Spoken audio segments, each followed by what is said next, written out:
Assalamu alaikum. My name is Alam Afroz Uruj. I am from Eastern Medicine Department, Government College University, Faisalabad. Today my topic is dysmenorrhea. Dysmenorrhea means painful menstruation. अगर हम clinical floor की बात करें तो इसमें just painful menstruation नहीं होती।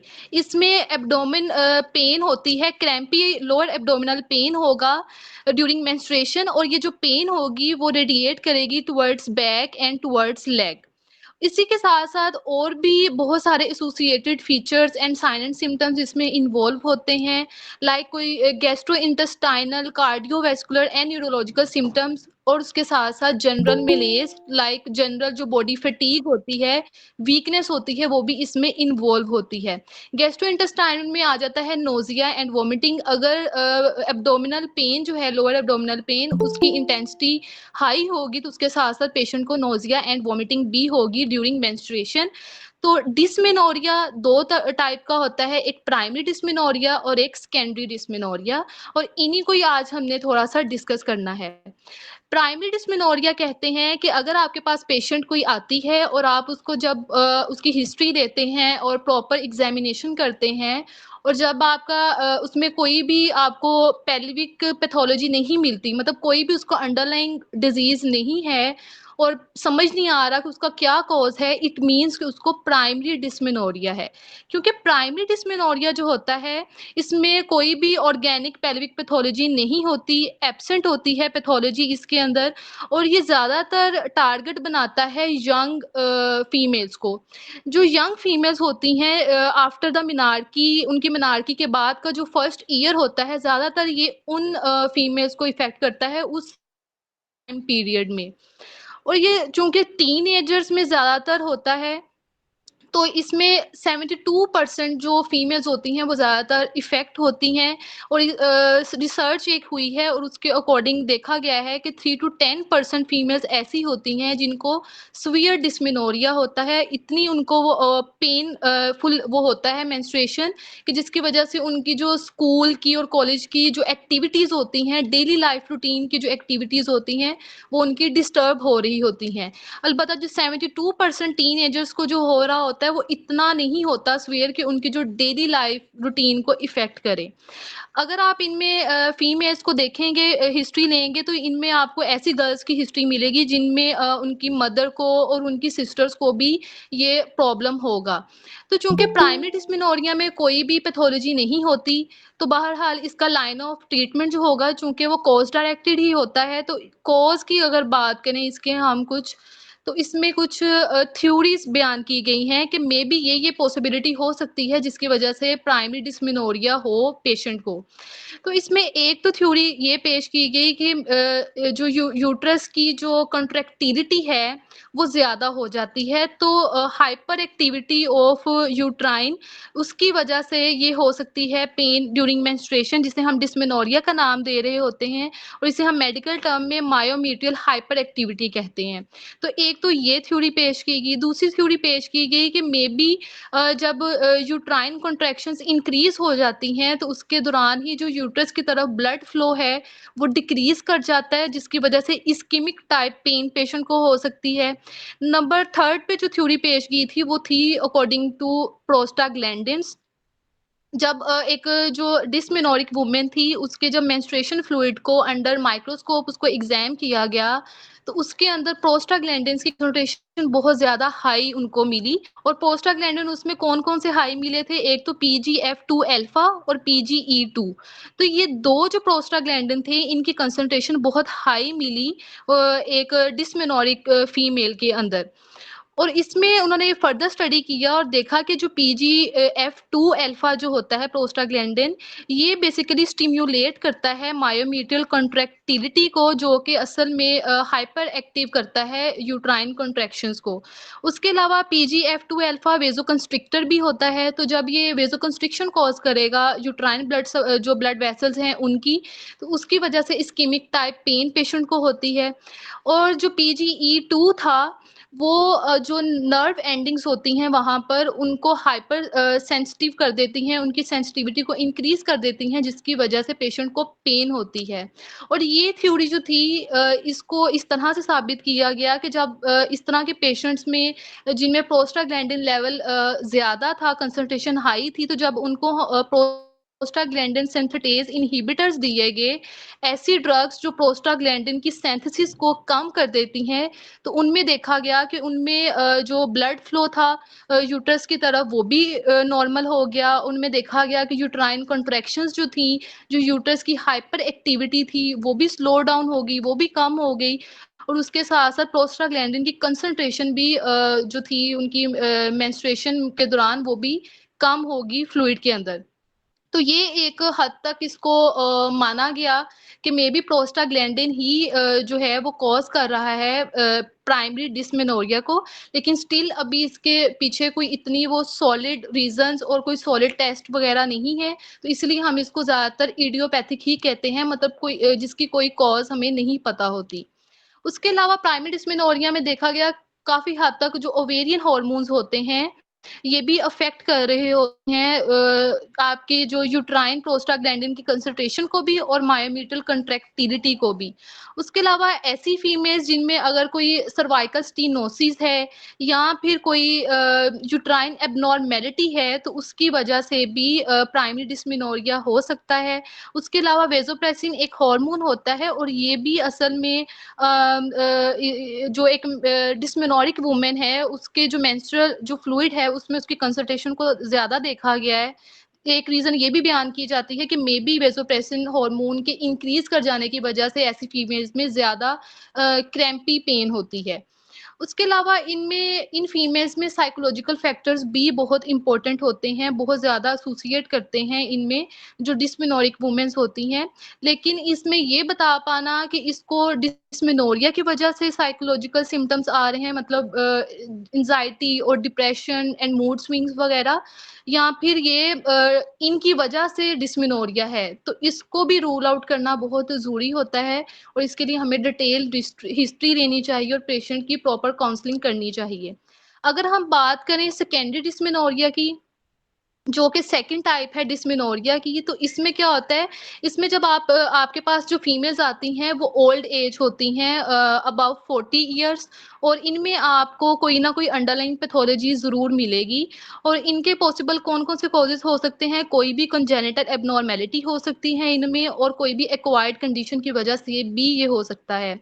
Congenital एब्नॉर्मैलिटी की बात करें तो रुडिमेंट्री यूट्राइन हॉर्न हो सकता है, इम्परफोरेट हाइमेन हो सकता है, या फिर ट्रांसवर्स वेजाइनल सेप्टम भी हो सकता है। लेकिन याद रहे, अगर कोई पेशेंट को कंजेनिटल एनोमली है, तो उसमें पेशेंट को मतलब प्राइमरी एमेनोरिया की शिकायत भी मिलेगी। तो अगर जब आप उनकी हिस्ट्री लेंगे, तो उन पेशेंट में वो जो मिनार्की वाला जो होगा सीन वो भी नहीं हुआ होगा, वो एमेनोरिक होंगी।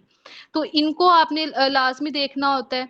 उसके अलावा एक्वायर्ड कंडीशंस कौन-कौन सी हो सकती हैं, तो कोई पैथोलॉजी यूट्राइन कैविटी के अंदर भी हो सकती है, उसकी यूट्राइन वॉल में भी हो सकती है और उसकी आउटसाइड भी हो सकती है।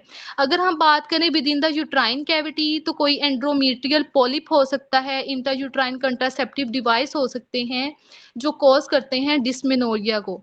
उसके अलावा अगर हम विदिन द यूट्राइन वॉल देखें कौन-कौन सी प्रॉब्लम हो सकती हैं जो सेकेंडरी डिस्मेनोरिया को कॉज़ कर रही हैं, तो उसमें एडेनोमायोसिस हो सकता है, यूट्राइन फिब्रॉइड्स हो सकते हैं, सर्वाइकल स्टेनोसिस भी हो सकती है। इसकी वजह से और ये कॉज़ कर सकते हैं सेकेंडरी डिस्मेनोरिया को। अगर आउटसाइड द यूट्राइन कैविटी अगर हम देखें कौन-सी पैथोलॉजी हो सकती है, तो कोई एंडोमेट्रियोसिस हो सकती है, कोई पेल्विक इन्फ्लेमेटरी डिज़ीज़ हो सकती हैं, ख़ास तौर पे जो क्रोनिक इन्फ्लेमेशन होती है वो। यहाँ पे कोई ना कोई पेल्विक पेल्विक कंजेशन हो सकती है, या फिर ओवेरियन ट्यूमर्स भी हो सकते हैं जो कि सेकेंडरी डिस्मेनोरिया को कॉज़ कर सकते हैं। अब हम आते हैं इसकी मैनेजमेंट की तरफ कि हमने इसको मैनेज किस तरह से करना है। तो जब आपके पास एक फीमेल आती है, तो उसमें आपने सबसे पहले रूल आउट करना है कि आया इसको प्राइमरी डिस्मेनोरिया है या सेकेंडरी डिस्मेनोरिया है। तो जैसे कि मैंने आपको बताया, जो टीन एजर्स होती हैं उनमें ये ज्यादातर होता है प्राइमरी डिस्मेनोरिया, और सेकेंडरी डिस्मेनोरिया जो होगा वो ओल्ड एज फीमेल्स में होगा। तो सबसे पहले तो आपने इस चीज को रूल आउट करना है कि प्राइमरी उसको डिस्मेनोरिया है या फिर सेकेंडरी डिस्मेनोरिया है। सेकंड वन, आपने हिस्ट्री लेनी है, और इसमें हिस्ट्री में पेन की हिस्ट्री बहुत ज़्यादा इम्पोर्टेंट होती है कि पेन की फ्रीक्वेंसी कितनी है, कौन सी साइड पे पेन हो रही है, पेन किस टाइप की है, डल है या शार्प है, और जो पेन होती है उसका ड्यूरेशन कितना है। तो ये तमाम फैक्टर्स पेन से रिलेटेड बहुत ज़्यादा ज़रूरी होते हैं in the history of dysmenorrhea. तो जो इडियोपैथिक डिस्मेनोरिया होता है, मतलब जो प्राइमरी डिस्मेनोरिया है, तो ऐसी टीनेजर्स में पेन होती है मेंसेस के जो फर्स्ट डे होगा उसमें बहुत ज्यादा वर्स पेन होती है फीमेल्स को। और अगर पेशेंट को कोई पेल्विक इन्फ्लेमेटरी डिजीज है तो ऐसे में मेंस्ट्रुएशन के 2 से 3 दिन पहले ही पेशेंट को बहुत ज्यादा सीवियर पेन स्टार्ट हो जाती है। तो इससे आपको हिस्ट्री लेने में, डायग्नोस करने में आसानी होगी, उसका कॉज के पीछे बिहाइंड कौन सा कॉज है जो कि डिस्मेनोरिया की जो वजह बन रहा है।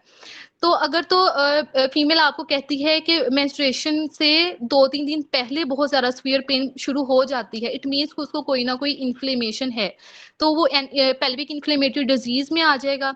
अगर पेशेंट को एंडोमेट्रियोसिस है तो उसमें पेन की हिस्ट्री कुछ इस तरह की होगी कि जो जब मेंसेस का ऑनसेट होगा तो फर्स्ट डे से वो स्टार्ट होगी, लेकिन आहिस्ता आहिस्ता वो अपनी पीक पे चली जाएगी pen at the end of menstruation. मतलब मेंस्ट्रुएशन जब का उसका एंड होगा तो तब वो पेन आहिस्ता आहिस्ता उसका ग्राफ ऊपर को चलता जाएगा। तो एक ये भी है, सेम इसी टाइप की पेन जो है वो एडिनोमायोसिस के केस में भी होगी। और अगर कोई कंजेनिटल ट्रैक एबनॉर्मेलिटी है तो उसमें भी सेम इसी तरह की पेन हिस्ट्री मिलेगी। अच्छा, अगर तो कोई एंडोमेट्रियो पॉलिप है या इंट्रायूट्राइन कंट्रासेप्टिव डिवाइस है तो ऐसे में पेशेंट को पेन लेबर लाइक पेन होगी। तो इसलिए ये पेन की हिस्ट्री लेना बहुत ज़्यादा इम्पोर्टेंट होता है अपने डायग्नोसिस को बनाने के लिए। उसी के साथ-साथ कुछ एसोसिएटेड फैक्टर्स को भी देख लिया जाता है। लाइक अगर पेशेंट आपके पास आती है, उसको डिस्मेनोरिया तो है, लेकिन साथ में उसको मेनोरेजिया भी है। मतलब उसका जो मेंस्ट्रुअल साइकिल है, वो इर्रेगुलर है। तो मेंस्ट्रुअल साइकिल इर्रेगुलर, वो according to amount of bleeding भी चेंज हो सकता है, पेशेंट का इर्रेगुलर हो सकता है, डेज़ वाइज़ भी इर्रेगुलर हो सकता है। तो अगर तो पेशेंट को डिस्मेनोरिया है प्लस उसको मेनोरेजिया है, तो ऐसे में पेशेंट को हाई चांसेस होते हैं कि मे बी उसको फिब्रॉइड हो या फिर एडिनोमायोसिस हो। अगर पेशेंट को डिस्मेनोरिया के साथ-साथ उसको डिस्पेरोनिया भी है, तो ऐसे में उसको कोई पेल्विक इन्फ्लेमेटरी डिजीज हो सकती है या फिर एंडोमेट्रियोसिस भी हो सकती है। अगर पेशेंट को कोई कंजेनिटल जेनिटल ट्रैक एबनॉर्मेलिटी है, तो ऐसे में क्या होता है कि उसको रिकरेंट यूरिनरी ट्रैक इन्फेक्शन की हिस्ट्री लाजमी उसको उसमें प्रेजेंट होगी। इसमें रिकरेंट यूरिनरी ट्रैक इन्फेक्शन की हिस्ट्री क्यों प्रेजेंट होगी, जबकि यहाँ पे एबनॉर्मेलिटी तो जेनिटल ट्रैक की है। तो इन दोनों का जो ओरिजिन होता है ना, जो जेनिटल ट्रैक होते हैं और जो यूरिनरी ट्रैक है, इन दोनों का एम्ब्रियोलॉजिकल ओरिजिन दोनों का कॉमन होता है। तो इसलिए अगर वहाँ पे एबनॉर्मेलिटी होगी तो साथ-साथ ये यूरिनरी ट्रैक को भी डिस्टर्ब करेगा, जिसकी वजह से पेशेंट की रिकरेंट इन्फेक्शन की हिस्ट्री होगी। तो इससे भी रूल आउट करने में काफ़ी हेल्प हो जाएगी। उसके अलावा अगर कोई इम्परफोरेट हाइमन है तो ऐसे में प्राइमरी एमेनोरिया की हिस्ट्री प्रेजेंट होगी due to obstruction to the outflow. और उसी के साथ-साथ अगर कोई वेजाइनल डिस्चार्ज की हिस्ट्री है साथ में, तो इट मीन्स कि पेशेंट को कोई पेल्विक इन्फ्लेमेशन है या फिर इंट्रा कंट्रासेप्टिव डिवाइस की वजह से है। और उसी के साथ-साथ आपने पेशेंट की जो कंट्रासेप्टिव प्रैक्टिसेस होती हैं, उसकी लाज़मी हिस्ट्री लेनी होती है, क्योंकि जो ओरल कंट्रासेप्टिव पिल्स भी होती हैं, वो भी समटाइम्स सेकेंडरी डिस्मेनोरिया को कॉज़ कर देती हैं। तो ये कंप्लीट हिस्ट्री लेना बहुत ज़्यादा इम्पोर्टेंट होता है। उसके बाद आते हैं एग्ज़ामिनेशन में, तो एग्ज़ामिनेशन में आपने जनरल फिज़िकल एग्ज़ाम भी करना होता है एंड पेल्विक एग्ज़ामिनेशन भी करना होता है। तो जनरल फिज़िकल एग्ज़ाम जब आपने करना है, तो सबसे पहले आपको जो आप आपके पास जो फीमेल आएंगी तो वो डिप्रेस्ड होगी और एंशियस होगी। उसको एंजाइटी डिप्रेशन अपनी उस सिचुएशन की वजह से होगी, क्योंकि उसकी डेली लाइफ रूटीन जो होगी वो डिस्टर्ब हो रही होती है। तो फीमेल्स मूड स्विंग्स और वो बहुत ज्यादा डिप्रेस हो जाती हैं ऐसे में। तो आपको एक तो वो उनमें डिप्रेशन का वो साइन नजर आएगा, पेन उनको आपको पता चलेगी। और उसके साथ साथ आपने एग्जामिनेशन के दौरान पेशेंट का ब्लड प्रेशर देखना होता है, पल्स देखनी है। तो इसी के साथ साथ आपने वेट को लाजमी रिकॉर्ड करना होता है, क्योंकि जिन फीमेल्स को क्रोनिक पेल्विक इन्फ्लेमेटरी डिजीज होती है तो उनमें वेट लॉस बहुत ज्यादा एसोसिएट होता है। और पेशेंट आपको पेलर नजर आएंगी, क्योंकि उनको अगर मेनोरेजिया है तो मेनोरेजिया के केस में पेशेंट एनीमिक हो जाती हैं due to increased blood flow. तो उसकी वजह से पेशेंट जो है आपको पेलर नजर आएंगी। और इसी के साथ साथ एब्डोमिनल एग्जामिनेशन करना होता है। अगर आपको कोई एब्डोमिनल पेल्विक मैस मिलता है तो आपने ये देखना होता है कि वो कौन सी लोकेशन पे है, उसका साइज कितना है, उसकी सरफेस कैसी है। और टेंडरनेस को भी रिकॉर्ड करना होता है कि पेशेंट को वहां पे हाथ लगाने से पेन होती है कि नहीं होती। उसके अलावा आपने पेल्विक एग्जाम करना होता है, तो उसमें स्पेकुलम एग्जामिनेशन एंड बायोमैनुअल एग्जामिनेशन दोनों ही इसमें बहुत इंपॉर्टेंट होते हैं। अगर हम बात करें इन्वेस्टिगेशन की, तो जो हमारी फर्स्ट लाइन इन्वेस्टिगेशन होती है जो कि नॉन इन्वेसिव होती है, पेन लेस होती है, तो वो होती है अल्ट्रासाउंड। तो अल्ट्रासोनोग्राफी जो है वो हमें, अगर पेशेंट में फेब्रॉइड्स हैं या ट्यूबो ओवेरियन मैस है कोई, या कोई कंजेनिटल एबनॉर्मेलिटी है यूट्रस की, कोई पेल्विक इन्फ्लेमेटरी डिजीज है, या फिर एंडोमेट्रियोटिक सिस्ट है, तो ये सारी चीजें जो हैं ये आपको पता चल जाती हैं बाय अल्ट्रासोनोग्राफी। लेकिन अगर आपको अल्ट्रासोनोग्राफी करवाने के बावजूद कोई सही से पता नहीं चल रहा कॉज का कि क्या है, अगर वो कोई हमें कोई ऑथेंटिक कोई हमें डिटेक्शन नहीं हुई वहां से, तो ऐसे में लेप्रोस्कोपी करवा ली जाती है ऐसे पेशेंट्स में। और लेप्रोस्कोपी में भी सेम ये तमाम जो सेकेंडरी डिस्मेनोरिया के कॉजेज होते हैं वो उसके ऊपर पॉसिबली डिटेक्ट हो जाते होते हैं। उसके अलावा हिस्टेरोस्कोपी भी करवाई जाती है, लेकिन हिस्टेरोस्कोपी जो अनमैरिड गर्ल्स होती हैं उनमें अवॉइड की जाती है, उनमें ऐसे में नहीं करवाई जाती। कुछ ब्लड टेस्ट करवा लिए जाते हैं, लाइक सीबीसी करवा लेते होते हैं, उसमें हीमोग्लोबिन का लेवल चेक कर लेते हैं। अगर पेशेंट को मेनोरेजिया है तो हीमोग्लोबिन का लेवल डेफिनेटली उनमें डिक्रीज हुआ होता है। तो इस तरह की कुछ साथ में जो एसोसिएटेड फीचर्स होते हैं उनको देखते हुए आपने अपनी जो इन्वेस्टिगेशंस होती हैं उनको कंप्लीट करना होता है। अगर आप बात करें हम इन पेशेंट के ट्रीटमेंट की, तो अगर तो आपको डायग्नोस हुआ है कि पेशेंट को प्राइमरी डिस्मेनोरिया है, तो ऐसे में कुछ मेडिकल थेरेपी अवेलेबल है। तो ऐसे में हमने पेशेंट को जो एंटी इन्फ्लेमेटरी होती हैं मेडिसिन वो देनी होती हैं, फर्स्ट चॉइस हमारी यही होती है। तो ऐसे में एक तो हमें उन्हें प्रोस्टाग्लैंडिन सिंथेटिक इनहिबिटर्स देने होते हैं। तो इसमें हम जो होती है ना non steroidal anti inflammatory drugs वो देनी होती हैं, जिस तरह जैसा कि वो हमारे पास होती है मेफेनेमिक एसिड हो गया, आइबुप्रोफेन हो गया, ये 500 mg 3 टाइम्स अ डे, ये आपने प्रेस्क्राइब करनी होती है। और चूंकि इसके साइड इफेक्ट्स भी होते हैं, कोई गैस्ट्रो इंटेस्टाइनल अपसेट ये कॉज करती हैं, सम पेशेंट्स को एलर्जिक रिएक्शंस भी आ जाते हैं। तो ऐसे में आप इनको ओरल कंट्रासेप्टिव पिल्स के साथ भी कंबाइन करके दे सकते हैं। उसके अलावा आप पेशेंट को कैल्शियम चैनल ब्लॉकर्स भी दे सकते हैं। कैल्शियम चैनल ब्लॉकर्स भी काफ़ी हद तक जो यूट्राइन हाइपर एक्टिविटी है, उसकी कॉन्ट्रेक्टिलिटी है, उसको डिक्रीज करने में हेल्प करती है, जिसकी वजह से डिस्मेनोरिया के सिम्टम्स रिलीव हो जाते हैं। उसके अलावा बीटा रिसेप्टर स्टिमुलेंट्स भी दिए जाते हैं, जिसमें टर्ब्यूटालीन आ जाता है, और ये भी डिस्मेनोरिया को ठीक करता है। ये बेसिकली जो यूट्राइन की तरह यूट्रस ब्लड फ्लो होता है ना, उसको बेहतर बना देता है, जिसकी वजह से जो इस्कीमिक टाइप पेन होती है वो कम हो जाती है। लेकिन ये जो बीटा रिसेप्टर स्टिमुलेंट्स होते हैं, इन ड्रग्स को हम रूटीन वाइज नहीं यूज करवा सकते पेशेंट को, क्योंकि ये काफी हद तक कार्डियोवैस्कुलर साइड इफेक्ट्स रखती हैं ये ड्रग्स, इसी वजह से इनको इतना रूटीन में यूज नहीं करवाया जा सकता। उसके अलावा अगर तो सर्वाइकल स्टीनोसिस है, अगर कोई कंजेनिटल एबनॉर्मेलिटी है, तो ऐसे में उसको उसमें हम सर्जिकल करेक्शन करते हैं, डायलेटेशन एंड क्यूरेटेज वगैरह। तो अगर पेशेंट को सेकेंडरी डिस्मेनोरिया है तो उसको भी हम अकॉर्डिंग टू कॉज उसका हम ट्रीटमेंट करते हैं। लाइक अगर पेशेंट को पेल्विक इन्फ्लेमेटरी डिजीज है तो ऐसे में उनको एंटीबायोटिक्स दी जाती हैं। और अगर कोई उनमें एबनॉर्मेलिटी है, स्ट्रक्चर एबनॉर्मेलिटी है, तो उसको सर्जिकली करेक्ट किया जाता है। लाइक अगर पेशेंट को अगर एंडोमेट्रियोसिस है, एडिनोमायोसिस है, तो ऐसे में पेशेंट की हिस्टेक्टमी कर दी जाती है, जिसे हम रिमूवल ऑफ यूट्रस कहते हैं। लेकिन ऐसे में पेशेंट का कंसर्ट लेना लाजिम होता है। पेशेंट की एज देखी जाती है, पैरिटी देखी जाती है, और उसकी विश को देखा जाता है कि वो अपना ट्रीटमेंट क्या चाह रही है, तो उसी के अकॉर्डिंग ही ट्रीटमेंट को, सर्जरी को डिसाइड किया जाता है कि कौन सी टाइप ऑफ सर्जरी इसकी होगी। उसके अलावा साइकोथेरेपी बहुत इंपॉर्टेंट होती है इन पेशेंट्स में, डिस्मेनोरिया के पेशेंट्स में। तो या तो अगर आप खुद से अच्छी से काउंसलिंग उन पेशेंट की कर सकते हैं तो लाजमी करें, अदरवाइज किसी अच्छे से साइकेट्रिस्ट की तरफ उनको आप रेफर कर दें।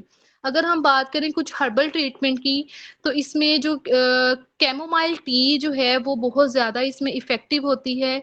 अगर हम इसके 2 कप टी के पर डे यूज़ करें 1 वीक के लिए, बिफोर पीरियड्स, मतलब अगर मेंस्ट्रुएशन से पहले ही 1 हफ्ता अगर हम कैमोमाइल टी लेना स्टार्ट कर दें, तो ये बहुत ज़्यादा अच्छे रिजल्ट हैं इसके, क्योंकि इसमें ग्लाइसिन प्रेजेंट होता है, और ग्लाइसिन क्या करता है, ये मसल स्पैज्म जो होता है उसको कम कर देता है, और प्लस ये नर्व्स को भी रिलैक्स कर देता है, जिसकी वजह से पेशेंट को पेन नहीं होती।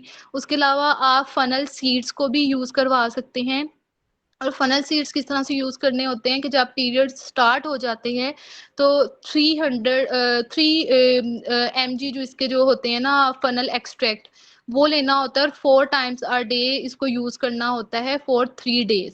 उसके अलावा सिनामन के इसमें बहुत ज़्यादा अच्छे इफेक्ट देखे गए हैं। अगर हम इसकी 240 mg सिनामन अगर हम कैप्सूल ले लें, उसके बना लें, और उसको हम 3 टाइम्स अ डे यूज़ करवाएं during the first 3 days of menstruation, तो उसमें ये बहुत ज़्यादा इफेक्टिव होते हैं।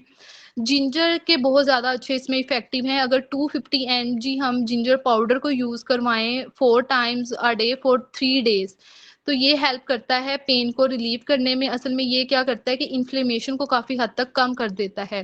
अच्छा, इन पेशेंट्स में देखा गया है कि अगर थोड़ी बहुत डाइटरी मॉडिफिकेशन कर दी जाए तो ये भी बहुत ज़्यादा इफेक्टिव रहती है उनके लिए।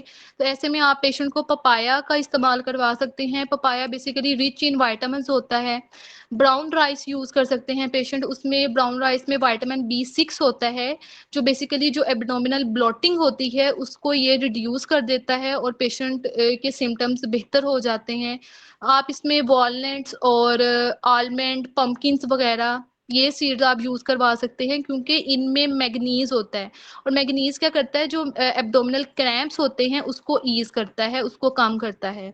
ऑलिव ऑयल हो गया, ब्रोकली वगैरह ये यूज़ कर सकते हैं, क्योंकि ये एंटीऑक्सीडेंट होते हैं due to the presence of vitamin E.